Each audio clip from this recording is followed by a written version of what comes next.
भूपेश बघेल के घर सीबीआई की दबिश।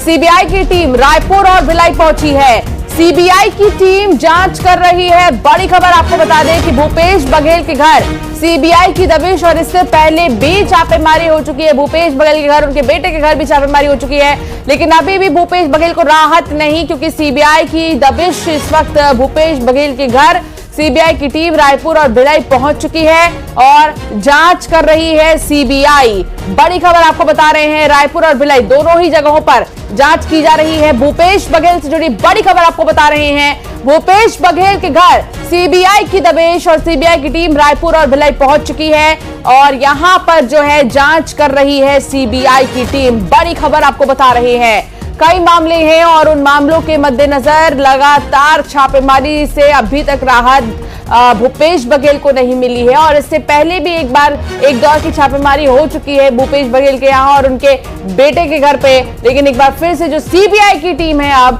सीबीआई की टीम रायपुर पहुंची है। सीबीआई की टीम जो है वो भूपेश बघेल के घर दबिश दे रही है। सीबीआई की टीम रायपुर और भिलाई पहुंची है और टीम जो है लगातार जांच कर रही है।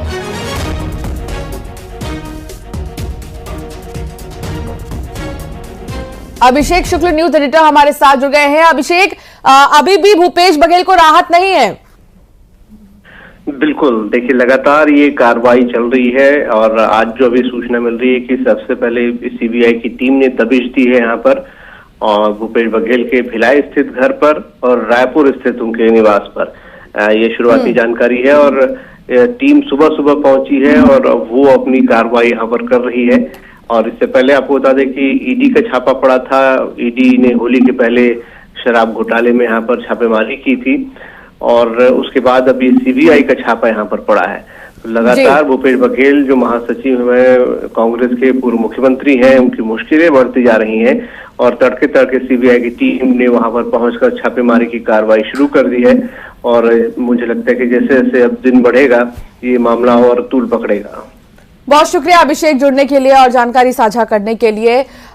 तो बता दें कि अभी राहत भूपेश बघेल को नहीं है, क्योंकि भूपेश बघेल के घर सीबीआई दबिश दे रही है और साथ ही इससे पहले ईडी की टीम पहुंची थी और दबिश दी थी और अब सीबीआई की टीम पहुंची है।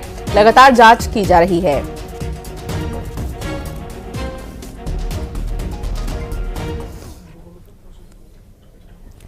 बैतूल में ताप्ती मेगा रिचार्ज परियोजना का विरोध तेज हो गया है। सैकड़ों आदिवासियों ने कलेक्ट्रेट में धरना दिया है। परियोजना से प्रभावित होने की आशंका भी जताई जा रही है। आदिवासियों से जबरदस्ती जमीन लेने का आरोप इन पर लग रहा है और ये ताप्ती मेगा रिचार्ज परियोजना का विरोध तेज हो गया है, दिन पर दिन तेज होता जा रहा है और आदिवासियों पर अत्याचार करना बंद करो, कुछ इस तरीके के जो हाथ में छोटे छोटे पोस्टर्स और बैनर्स हैं वो लेकर यहां लोग पहुंचे हुए हैं। सैकड़ों आदिवासियों ने कलेक्ट्रेट में धरना दिया है। परियोजना से प्रभावित होने की भी उन्होंने बात कही है। इतना ही नहीं, आदिवासियों से जबरदस्ती जमीन लेने का भी आरोप ये लोग लगा रहे हैं। कह रहे हैं कि जबरदस्ती जमीन लिया जा रहा है, किसी भी परियोजना के लिए जबरदस्ती बिल्कुल भी बर्दाश्त नहीं की जाएगी। मध्य प्रदेश हाईकोर्ट ने एमपीपीएससी प्री एग्जाम 2025 के रिजल्ट बिना इजाजत घोषित करने पर रोक लगा दी है। कोर्ट ने भोपाल की ममता देहरिया की याचिका पर सामान्य प्रशासन विभाग और आयोग से 15 दिन के अंदर जवाब भी मांगा है। याचिका पर अगली सुनवाई 2 सप्ताह बाद होगी। दरअसल याचिकाकर्ता ममता देहरिया ने राज्य सेवा परीक्षा 2025 में भाग लिया था। अभ्यर्थी ने परीक्षा फॉर्म जमा करने के बाद हाईकोर्ट में याचिका दायर कर मध्य प्रदेश राज्य सेवा भर्ती परीक्षा नियम 2015 के कुछ नियमों और प्रावधानों को असंवैधानिक बताया था। ये प्रावधान आरक्षित वर्ग के अभ्यर्थियों का छूट के नाम पर अनारक्षित वर्ग में चयन बाधित करते हैं।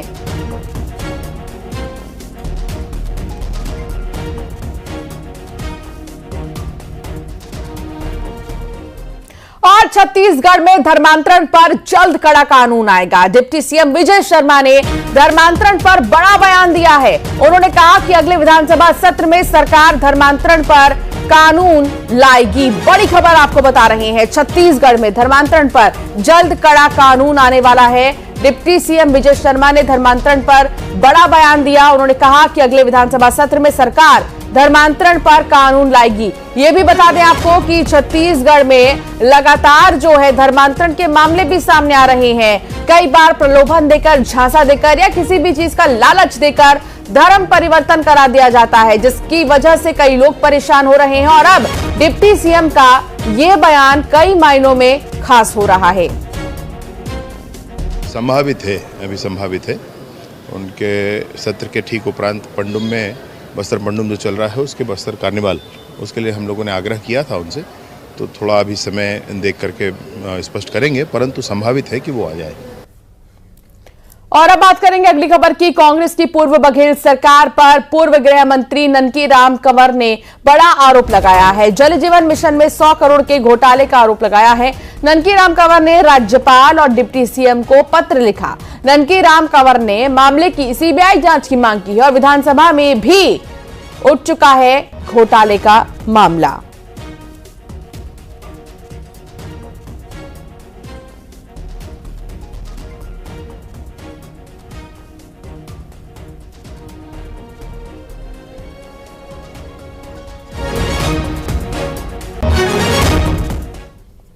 अगली खबर की बात करेंगे। इधर ननकीराम कंवर के आरोपों पर कांग्रेस ने पलटवार किया है। कांग्रेस प्रवक्ता सुरेंद्र वर्मा ने कहा कि जल जीवन मिशन योजना बीजेपी सरकार के ही भ्रष्टाचार का नमूना है, जांच होनी चाहिए। कांग्रेस इसका स्वागत करती है। ननकीराम कंवर ने साइज सरकार के भ्रष्टाचार को उजागर करने का साहस किया है।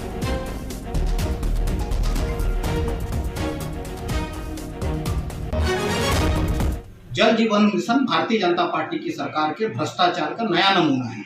बिना जल स्रोत के टंकी और गुणवत्ताहीन पाइप बिछाकर भुगतान निकाल लिया गया है। भाजपा के वरिष्ठ नेता हैं ननकीराम कंवर जी, उनकी जो पीड़ा है, उनकी व्यथा है, शायद सरकार के भ्रष्टाचार को उजागर करने का साहस उनके अंदर है, ये स्वागत योग्य है और इसकी जांच होनी चाहिए। जिस तरह से भारतीय जनता पार्टी की सरकारों में लूट मची है, हर विभाग में इतना महत्वपूर्ण योजना नल जल योजना जो है घर तक नल पहुंचाने की भारतीय जनता पार्टी के साथ सरकार के भ्रष्टाचार की भेंट चढ़ी। कश्मीर से लापता हुई युवती की तलाश ग्वालियर में हो रही है। कश्मीर के पुलवामा जिले से 14 दिन पहले एक युवती लापता हो गई। युवती का भाई उसकी तलाश में ग्वालियर पहुंच चुका है। एसएसपी को दिए आवेदन में भाई ने अपनी 17 साल की बहन के ग्वालियर के रायरू में होने का दावा किया है। भाई का आरोप है कि रायरू गांव का ट्रक ड्राइवर युवक उसकी बहन को बहला फुसला कर ले आया है। ग्वालियर पुलिस अब युवती की तलाश में जुट गई है।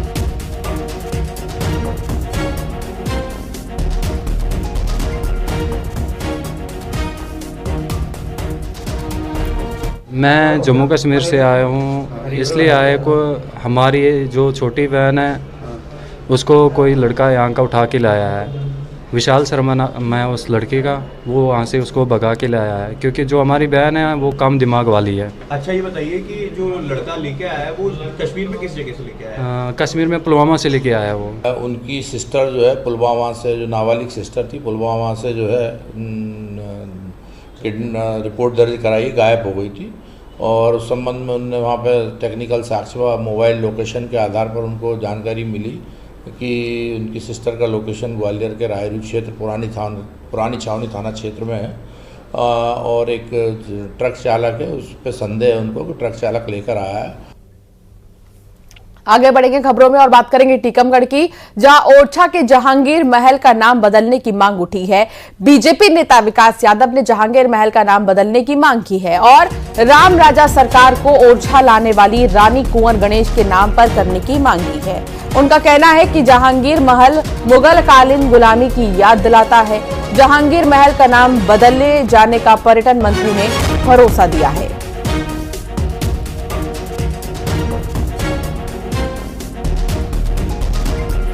स्तरीय पर्यटन स्थल ओरछा में मंदिर के ठीक सामने जहांगीर महल है। यह जहांगीर महल मुगल कालीन गुलामी की दास्तां आज भी याद दिला रहा है, जो कि सरासर गलत है और इसको किसी भी स्थिति में बर्दाश्त नहीं किया जाएगा। इसके लिए मैंने मध्य प्रदेश के यशस्वी मुख्यमंत्री आदरणीय मोहन यादव जी और पर्यटन मंत्री आदरणीय धर्मेंद्र सिंह लोधी जी से को पत्र दिया है और मांग की है कि तत्काल इसका नाम परिवर्तित किया जाए।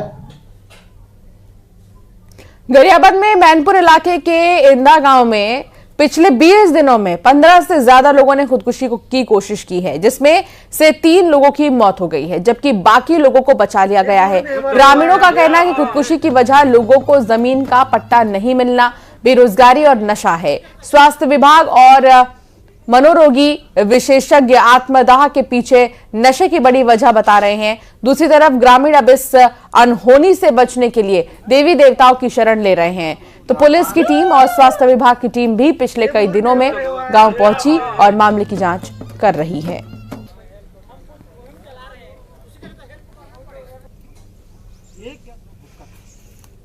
पानी गिर गया, अभी तो और नहीं मिलेगा उन लोग को, बेचारा और कैसे करेंगे उन लोग, हैं कैसे करो जिएंगे, ऐसे हो रहा है भाई। हम बेरोजगार हैं, गरीब आदमी, 4 पीढ़ी हो गया पट्टा नहीं मिला, हम तो ऐसे भी हो जाएंगे। क्या मतलब है? तो लोन कृषि लोन कुछ नहीं मिलेगा भाई, क्या मिलेगा? पट्टा रहेगा तो मिलेगा, कुछ तो एक दाना कुछ नहीं मिल रहा है, ऐसे जी रहे हैं। रोक दिया गया, उसके बाद उनको थोड़ा बहुत तकलीफ कठिन पड़ा, पैसा ऐसा नहीं मिला। उसके बाद लोग शहर जाते थे, शहर जा रहे हैं और आ रहे हैं, और बच्चों को माँ बाप कुछ बोलते थे, क्या रखा है तू, इस प्रकार की भी बात हो रहा है, उसमें बात विवाद हो रहा है, और गुस्से में जाके नशा कर रहा है नौजवान लोग, और दारू पी करके फांसी लगा रहे हैं। जिस दिन से हमारी मेंटल एड यूनिट की टीम वहाँ पे जा रही है, हमारे बीओमओ जा रहे हैं, हम सर्वे कर रहे हैं, हम दवाई खिला रहे हैं, वहाँ पे लोगों को क्रॉनिक अल्कोहलिज्म और कैनबिस लेने की आदत है। अब हमने सोचा कि अगर ऐसे ही प्रॉब्लम बहुत ज़्यादा क्रिएटिव होगी तो यहाँ पे हमारा एक एनजीओ है जो डी एडिक्शन सेंटर चलाता है,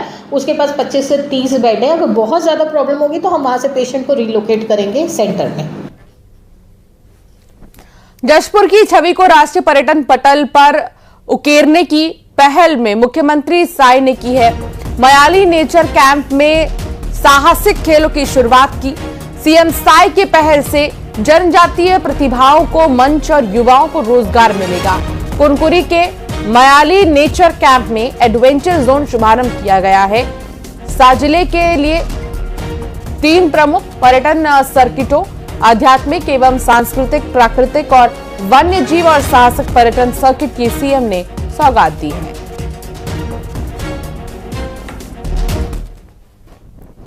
कवर्धा के बोरमदेव में होने वाले 2 दिवसीय बोरमदेव महोत्सव की सभी तैयारियां पूरी हो गई हैं। यहां पहली बार विशाल मंच बनाया गया। मुख्य मंच की भव्यता देखते ही बन रही है। मंच के सामने हजारों लोगों के बैठने की व्यवस्था की गई है। व्यवस्थित पार्किंग स्थल बनाया गया है ताकि यहां आने वाले लोगों को परेशानी ना हो।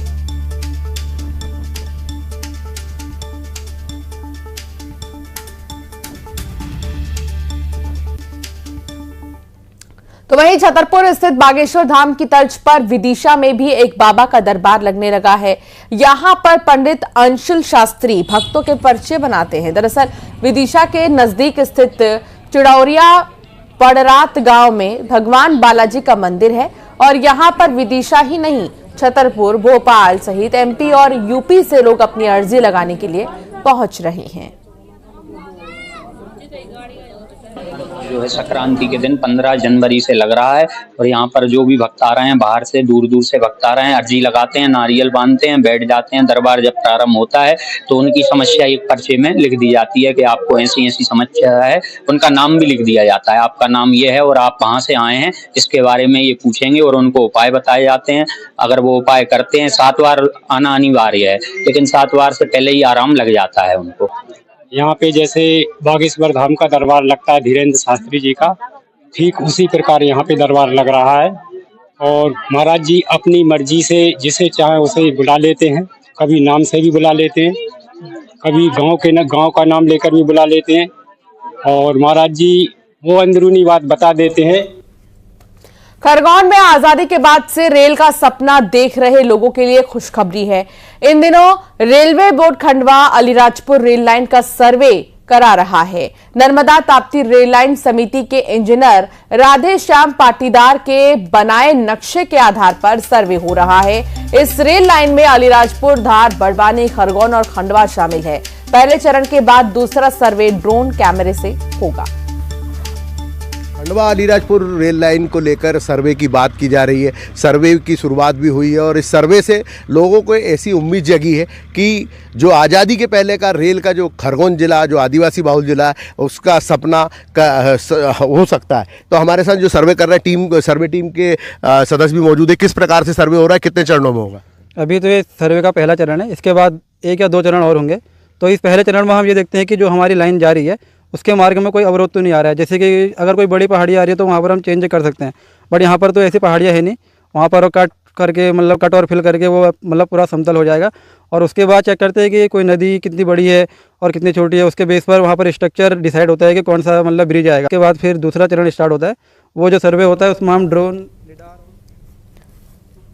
कांकेर में नक्सल प्रभावित इलाके में बीएसएफ की 47वीं बटालियन ने स्वास्थ्य कैंप लगाया है, जहां ग्रामीणों के स्वास्थ्य की जांच की गई। साथ ही ग्रामीणों को जवानों ने दैनिक उपयोग का सामान भी बांटा है, तो वहीं युवाओं को कैंप में खेलकूद और स्टेशनरी का सामान बांटा।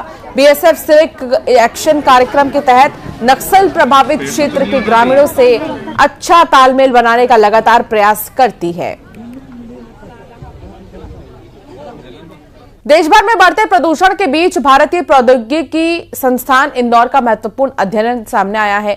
इसके मुताबिक मध्य प्रदेश में दिल्ली, एनसीआर सहित उत्तर प्रदेश की तुलना में वायु प्रदूषण की स्थिति ठीक है, लेकिन इंदौर में प्रदूषण का प्रभाव उतना ही घातक है।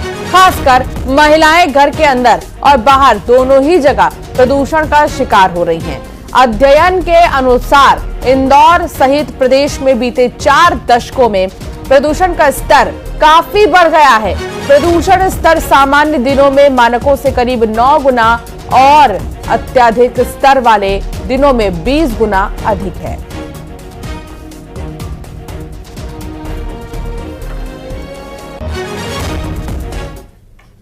बुलेटिन में फिलहाल इतना ही। आप बने रहिए न्यूज़ 18 के साथ।